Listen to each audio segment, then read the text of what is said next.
दोस्तों, आज ये सारे लोग डरते हुए ऊपर किसी की तरफ हमला कर रहे थे। लेकिन जैसे ही नजर ऊपर गई तो हमने देखा कि ये भी आम लोग ही थे जो ऊपर से उन पर हमला कर रहे थे। लेकिन ये कैसे मुमकिन था? असल में ये एक ऐसी दुनिया है जो इमेजिनेशन से परे है, जहां ग्रेविटी अपने हिसाब से काम करती है। लेकिन यहां सरवाइव करना इतना भी आसान नहीं, क्योंकि आपकी बुरी किस्मत आपका सामना किसी रीपर से करवा सकती है। और एक बार रीपर ने आपको पकड़ लिया तो सारा खेल खत्म। अब इन सारी चीजों को हम स्टोरी में समझेंगे। कहानी शुरू होती है विक्टर नाम के आदमी से, जो गहरी नींद से जागता है और खुद को एक अजीब कमरे में पाता है। टेबल पर एक फोटो को देखा जिसमें से उसकी साथी का चेहरा गायब हो चुका है, और रूम में एक अजीब सा आर्किटेक्चर पड़ा हुआ है जो कि काफी फ्यूचरिस्टिक लग रहा था। हैरानी के साथ जैसे ही फ्रिज खोला तो देखा कि उसमें से सामान गायब हो रहा था और एक अजीब सी सड़न कमरे में हर जगह मौजूद है। कुछ समझ न आने पर वो डर के मारे फौरन वहां से बाहर भागता है और पड़ोसी से पूछने की कोशिश करता है कि यहाँ क्या चल रहा था। लेकिन जैसे ही देखा कि उस आदमी का आधा शरीर गायब हो चुका था, तो वो डर के मारे दौड़ता हुआ नीचे आता है, जहां हर इमारत पर सेम सड़न फैली हुई थी। पूरे शहर की बिल्डिंग्स ऐसे उलझी हुई थी कि जैसे वो एक असल दुनिया ना होकर एक इमेजिनेशन हो जिसे जल्दबाजी में बनाया गया हो। रास्ते में जो लोग थे उनके शरीर अधूरे थे, लेकिन फिर भी वो सभी नॉर्मली चल रहे थे। दुनिया भर की फेमस इमारतें आपस में उलझी हुई थी और हवा में तैर रही थी, और सभी एक दूसरे से ह्यूमन ब्रेन जैसे दिखने वाले न्यूरल नेटवर्क जैसे स्ट्रक्चर से जुड़ी हुई थी। उसने एक बिल्डिंग को ध्यान से देखा तो उसके दिमाग में उसी बिल्डिंग की असली शेप याद आती है। तो वो बिल्डिंग धीरे धीरे अपनी असली हालत में लौटने लगती है और उसकी दीवारों से सड़न गायब होने लगती है। लेकिन अभी वो हैरानी से कुछ सोच ही रहा होता है कि दूर से एक अजीब सी आवाज उसके कानों में पड़ती है। उसने देखा कि एक काली परछाई जैसा दिखने वाला मॉन्स्टर दूर से ही उसकी तरफ देख रहा था और अचानक पल भर में उसके सामने आ जाता है और विक्टर को मारने आने लगता है। लेकिन इतने में ही ठीक उसी पल कुछ लोग अचानक वहां आ जाते हैं और उस मॉन्स्टर को शूट कर देते हैं। और विक्टर ने उन्हें देखा तो वो ये बोल रहे थे कि ये वही है, और विक्टर को वहां से निकाल लेते हैं। पर जैसे ही विक्टर ने पीछे देखा तो पाया कि वो मॉन्स्टर धीरे धीरे फिर से रिजनरेट हो रहा था। अब विक्टर का जिंदा रहना इस कहानी के लिए इतना जरूरी क्यों है, ये हम आगे समझ जाएंगे। सब भागकर एक टूटी हुई सीढ़ियों तक पहुंचते हैं। पहले तो विक्टर घबरा जाता है कि साला अब आगे कैसे जाया जाए, लेकिन उनमें से एक आदमी जिसका नाम फैंटम है, वो बिना कुछ बोले उसे सीधा धक्का दे देता है। विक्टर नीचे गिरता है, लेकिन हैरानी से उसे कुछ नहीं होता।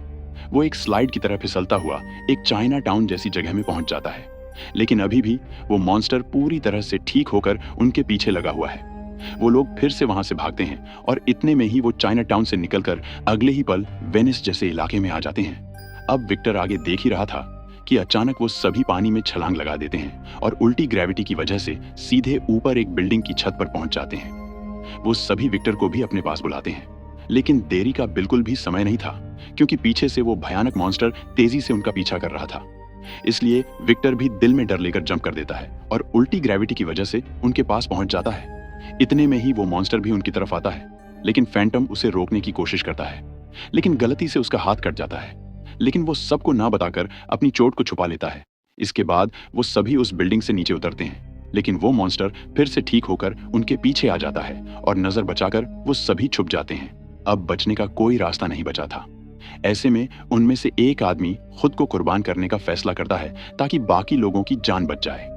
वो हाथों में एक अजीब सा ग्रेनेड डिवाइस लेकर अकेले ही बाहर निकलता है। ये एक ऐसा डिवाइस भी था जो रीपर्स को अपनी तरफ आकर्षित भी करता था। वो उस मॉन्स्टर की ओर भागता है और जैसे ही मॉन्स्टर उसे पकड़ता है तो वो खुद को उड़ा देता है, और इसी के साथ धमाके में मॉन्स्टर के टुकड़े टुकड़े हो जाते हैं और बाकी सभी मौका देखकर वहां से निकल जाते हैं। लेकिन वो मॉन्स्टर मरा नहीं था। उसे वापस जुड़ने में अभी ज्यादा समय लगने वाला है। और वो सभी कुछ देर बाद जब एक खाली रास्ते पर पहुंचते हैं तो उस ग्रुप की महिला जिसका नाम फ्लाई है, वो विक्टर को सारी बात बताती है। और यहाँ हमें पता चलता है कि ये दुनिया असली नहीं थी, बल्कि ये दुनिया कोमा में पड़े लोगों की मेमोरी से बनी है। ये सारी बिल्डिंग्स आपस में अजीब तरह से इसलिए जुड़ी हुई है क्योंकि ये बिल्डिंग्स लोगों की यादों से बनी है। और अगर एक इंसान जिंदगी में चाइना घूमने गया था और वेनिस घूमने गया होगा तो ये जगह उसे चाइना टाउन के बाद वेनिस का पानी वाला इलाका दिखा देगी, और ये जगह आपको उतना ही सच दिखाएगी जितना आपकी यादों में होगा। और यही रीजन था कि जब विक्टर उस बिल्डिंग को ध्यान से देखता है तो उस बिल्डिंग के बाकी हिस्से को याद करने लगता है, जिस वजह से वो बिल्डिंग फिर से पूरी बनने लगती है। और हर एक बिल्डिंग की अपनी अलग ग्रेविटी है। और इस दुनिया की हर चीज अधूरी इसलिए लगती है क्योंकि इंसानी यादों में उन चीजों की अधूरी इमेज ही होती है।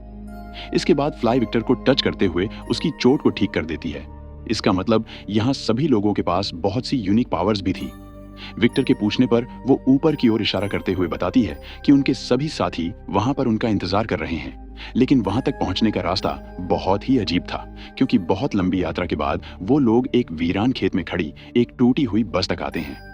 और जैसे ही बस में एंटर किया तो एक साइड से खेत में थे और दूसरी साइड से निकले तो उनके साथियों के पास पहुंच गए। ऐसा इसलिए क्योंकि ये बस भी लोगों की यादों से बनी थी और आधे लोगों को ये बस खेतों में खड़ी याद है, तो आधे लोगों को ये बिल्डिंग के बाहर खड़ी याद है। इसलिए ये बस दो अलग अलग प्लेसेस को जोड़ती है। एक तरह से ये बस एक पोर्टल था, लेकिन इस सीक्रेट रास्ते के बारे में उन मॉन्स्टर को नहीं पता था।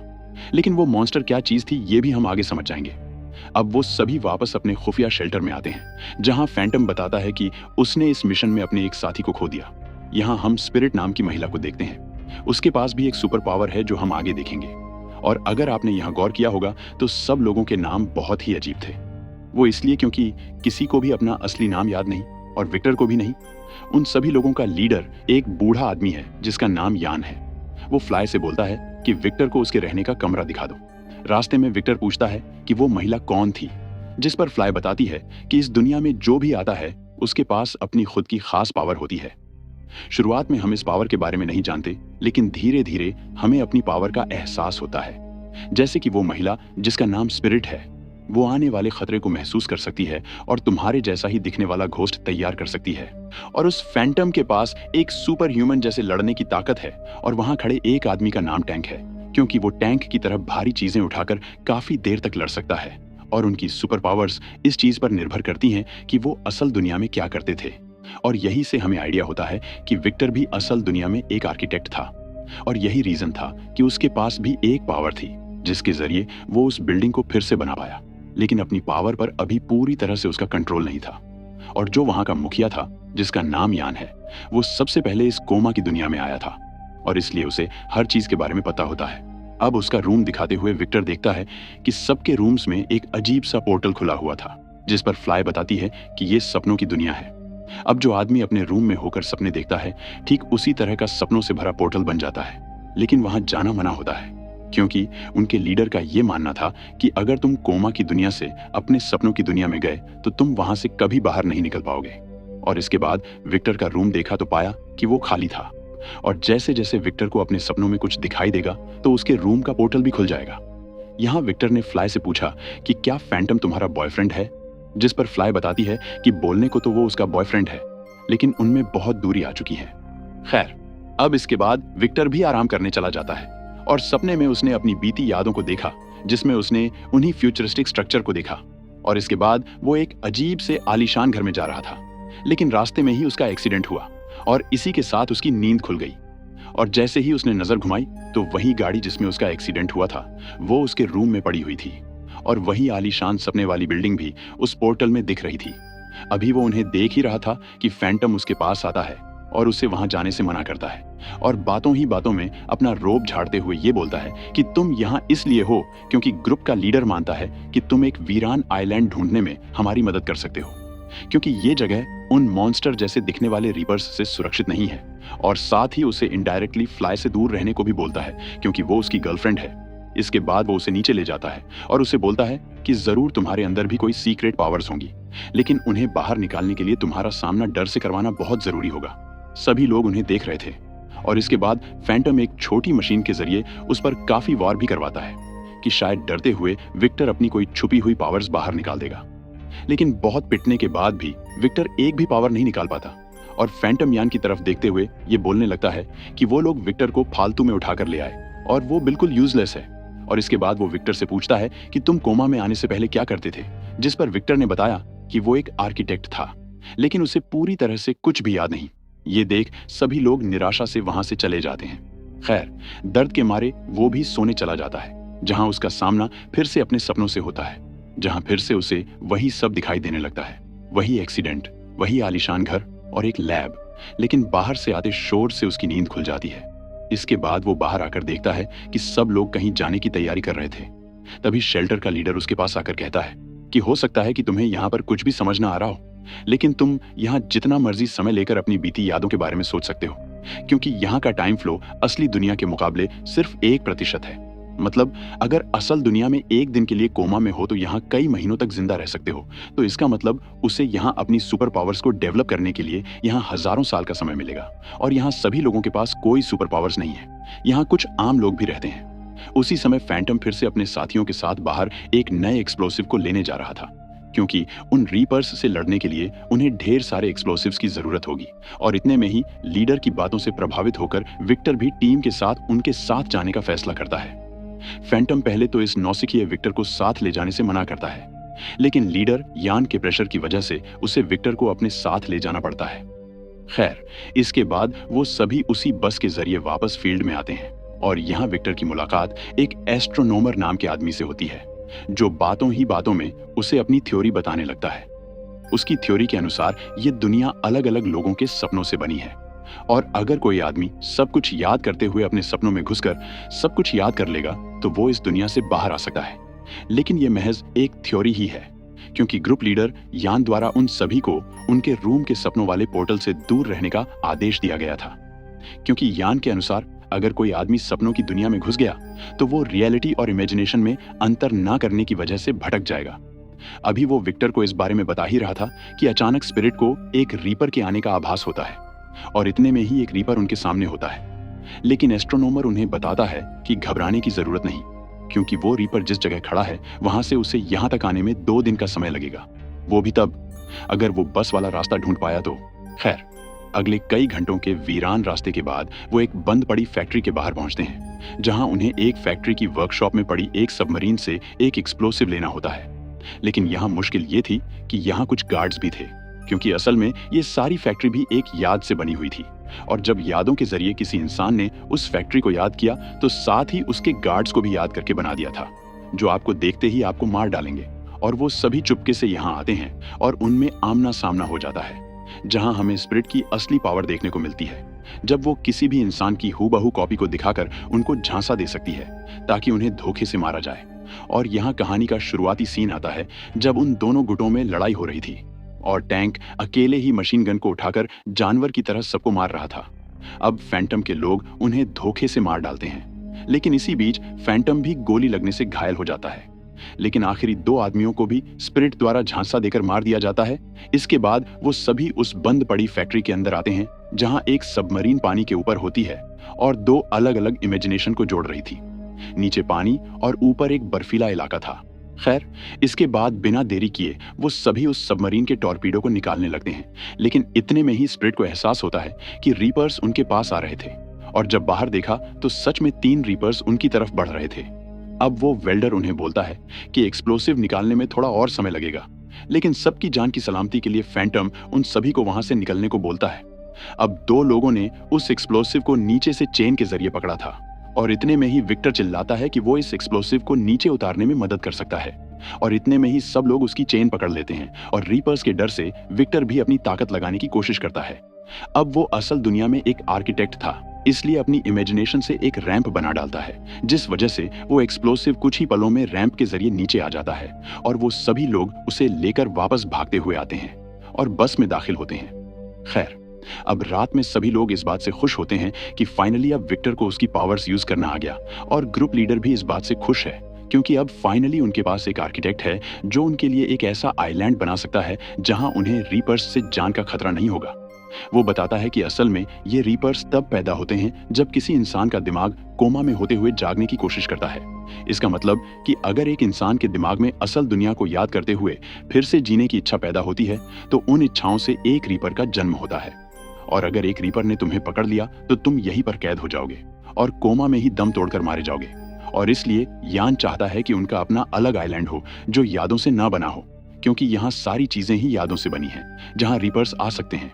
इसलिए वो विक्टर को सलाह देता है कि वो ऐसी सुरक्षित जगह बनाए जो बाकी लोगों की कल्पना से परे हो, और ग्रुप लीडर को विक्टर पर इतना भरोसा करते देख फैंटम को थोड़ी जलन महसूस होती है।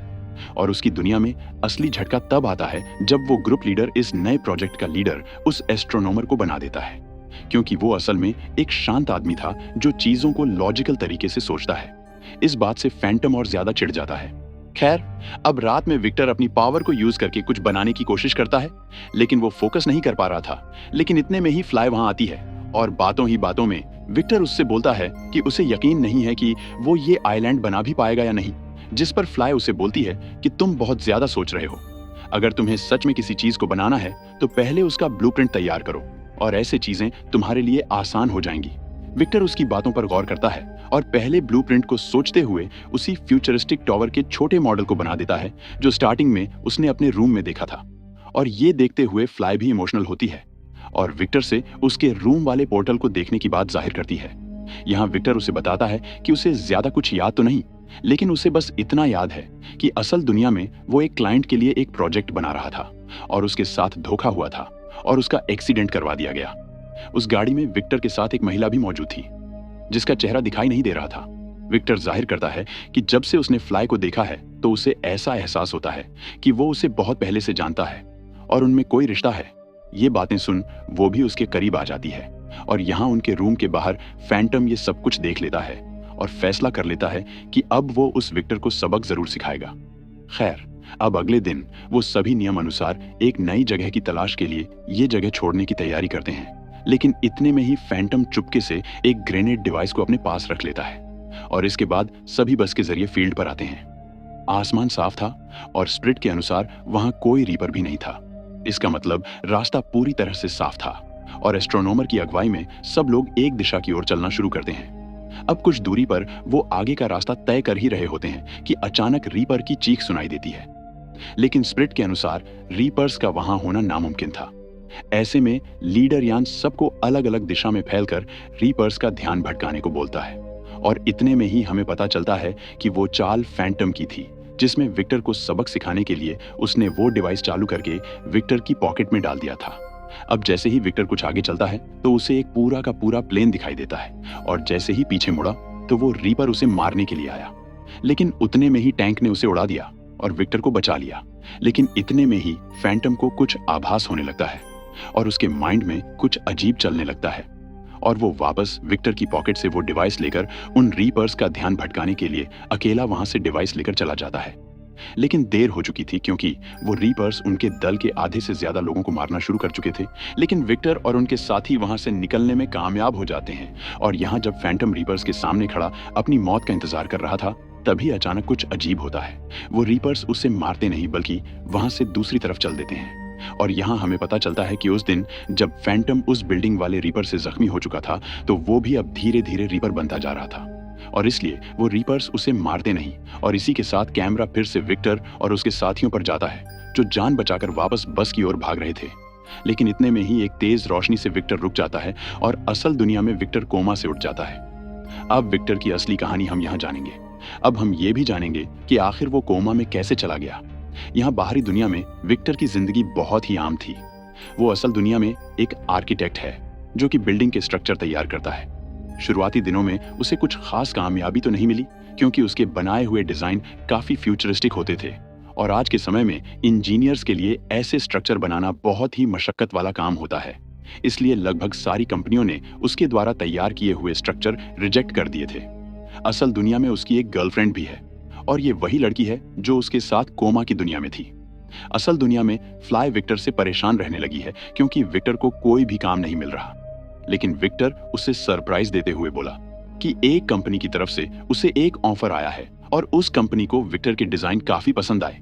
अब दोनों प्रोजेक्ट को फाइनल करके उस कंपनी की तरफ जाने लगते हैं। तो हम देखते हैं कि ये कोई कंपनी ना होकर एक कल्ट ऑर्गेनाइजेशन थी जो कि लोगों में अपनी अपनी टीचिंग्स और संदेश फैलाते हैं और ये वही बिल्डिंग है जिसे विक्टर ने कोमा की दुनिया में देखा था। फ्लाई को यहाँ कुछ ठीक नहीं लगता और वो उसे वापस जाने को बोलती है। लेकिन विक्टर उसे समझाता है कि वो बस एक बार मेन हेड से बात करके फौरन ही बाहर आ जाएगा। अब जैसे ही वो मेन हेड से मिला तो ये शख्स कोई और नहीं बल्कि यान ही था जो विक्टर से उसके डिजाइन को लेकर विक्टर की काफी तारीफ करता है और दोनों में बातें होने लगती हैं और बातों ही बातों में वो उसे अपने बेसमेंट की एक सीक्रेट लैब में ले जाता है जहां विक्टर को थोड़ा अजीब लगता है क्योंकि वहां बहुत से पेशेंट्स कोमा की हालत में लेटे हुए हैं। और इसके बाद विक्टर के पैरों तले जमीन तब हिलती है जब यान उसे अपने सीक्रेट प्रोजेक्ट के बारे में बताता है।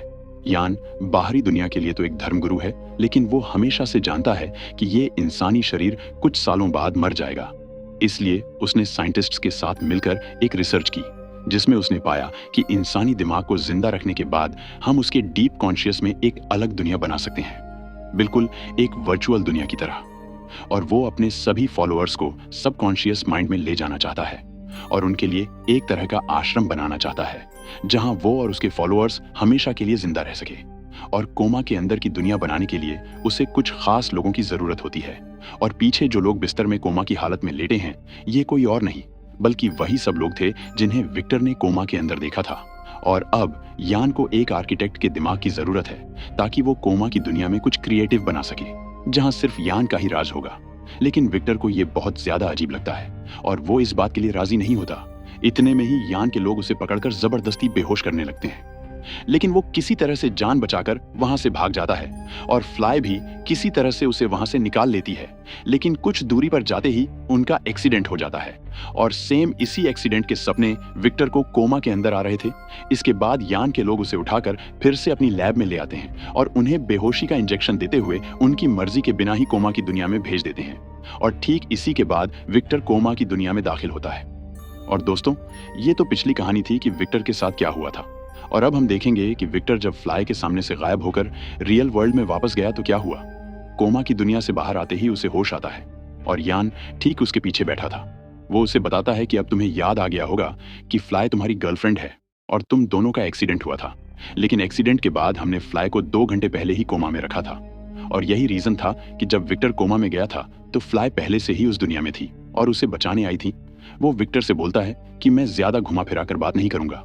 उसने बोला कि मेरा ये डीप माइंड प्रोग्राम सरकार ने रिजेक्ट कर दिया था, इसलिए वो इसे सीक्रेटली चला रहा है और उसने बहुत से लोगों को कोमा में भेजा जो उसकी कोमा वाली दुनिया बनाने में मदद करेंगे। और विक्टर को भी इसलिए कोमा में डाला गया था ताकि वो अपने आर्किटेक्ट वाले दिमाग से उसके लिए एक प्रोजेक्ट बनाए, और अगर ऐसा किया तो वो विक्टर और उसकी गर्लफ्रेंड को छोड़ देगा। विक्टर ने पूछा कि कोमा की दुनिया में जो रीबर्स हैं वो असल में क्या चीज है, जिस पर यान ने बताया कि मैंने उन्हीं लोगों को कोमा में डाला था जो जिंदगी से हार चुके थे और खुद की जिंदगी खत्म करना चाहते थे, लेकिन कोमा के दौरान उनमें जीने की इच्छा पैदा हो गई और इसी इच्छा से एक रीपर तैयार होता है। उसने बताया कि फैंटम का दिमाग सब कुछ समझ चुका था और इसी वजह से उसने फैंटम को कोमा की दुनिया में ही रीपर्स के हवाले कर दिया।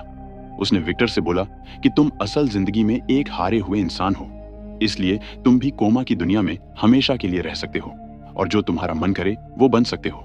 और जैसे ही उसका प्रोजेक्ट पूरा हो गया तो वो अपने सभी फॉलोअर्स को भी कोमा की दुनिया में ले जाएगा। बस तुम्हें वहां उसके लिए एक आइलैंड पर एक सिटी बनानी होगी, और अगर ऐसा नहीं किया तो वो फ्लाई को मार देगा।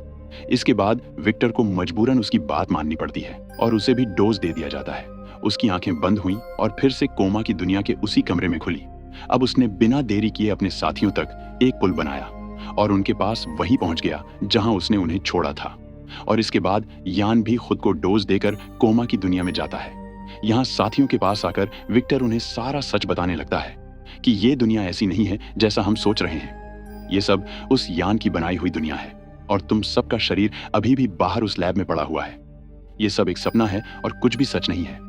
अभी वो उन्हें बता ही रहा था कि यान भी वहां आकर उसे टोकते हुए अपनी डील याद करवाता है।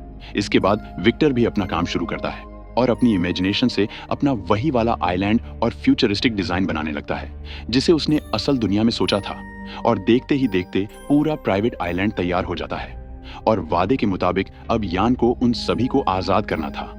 लेकिन वो बड़ी चालाकी से अपनी चाल चलते हुए बोलता है कि अगर उसने उन्हें कोमा से जगा दिया तो वो सबको उसके इस सीक्रेट के बारे में बता देंगे और वो नहीं चाहता कि ये बात किसी को पता चले। इसलिए असली दुनिया में यान का साथी डॉक्टर उन सभी के ऑक्सीजन सप्लाई को एक एक करके बंद करने लगता है और सबसे पहले टैंक मारा जाता है। और इतने में ही उसे एस्ट्रोनोमर की वही थ्योरी याद आती है जिसमें एस्ट्रोनोमर ने ये बोला था कि अगर तुम कोमा की दुनिया में अपने सपनों का सामना करोगे तो शायद तुम असल दुनिया में कोमा से जाग सकते हो। और इतना सुनते ही वो सभी अपने पुराने ठिकाने की ओर भागते हैं। लेकिन इतने में ही स्पिरिट भी ऑक्सीजन बंद होने की वजह से मारी जाती है और उस पुराने शेल्टर तक आते आते वो विक्टर के उसी रूम के अंदर जाकर उसी मेंशन में जाने लगते हैं और उस अंडरग्राउंड लैब को ढूंढने लगते हैं जहां उन्हें वो लैब नहीं मिलती, क्योंकि ये एक सपनों की दुनिया थी जहां असली चीजों को तोड़ मरोड़ कर जोड़ा गया था। अब वो लैब को ढूंढ ही रहे थे कि इतने में ही एस्ट्रोनोमर भी हवा में गायब होने लगता है और जाते जाते उसने बताया कि अगर तुम्हें वो लैब नहीं मिल रही तो लैब की किसी चीज को याद करो। क्योंकि यहाँ चीजें आपस में असलियत से कोई मायने नहीं रखती, सिर्फ डिटेल्स ही मायने रखती है। इतने में ही विक्टर को याद आता है कि उस लैब में एक इजिप्ट की पेंटिंग रखी हुई थी और वो सामने वाले इजिप्ट में जाते ही उसे होश आ जाएगा। और जैसे ही वो उधर जाने लगता है कि तभी यान फिर से वहां आकर उसे ये बोलते हुए मारने लगता है कि तुम बहुत तेज दिमाग के हो, क्योंकि यान ने उस लैब को बहुत ही मुश्किल से यहाँ पर छुपाया था। लेकिन विक्टर उस पहेली को समझ गया। अब वो बोल ही रहा था कि इतने में ही पीछे से एक रीपर आकर यान को मार डालता है और ये रीपर कोई और नहीं बल्कि फैंटम ही था। इसका मतलब अब वो पूरी तरह से रीपर बन चुका था और यान से अपना बदला ले चुका था। और इसके बाद ये दोनों भी उस दरवाजे में दाखिल होते ही असल दुनिया में कोमा से बाहर आ जाते हैं। और इसके कुछ दिनों बाद हम देखते हैं कि विक्टर भी अब अपनी नॉर्मल जिंदगी में वापस आ चुका था और वो अब फ्यूचरिस्टिक नहीं बल्कि आज के जमाने के डिजाइन बनाने लगा था। वो दोनों जिंदगी में खुश हैं।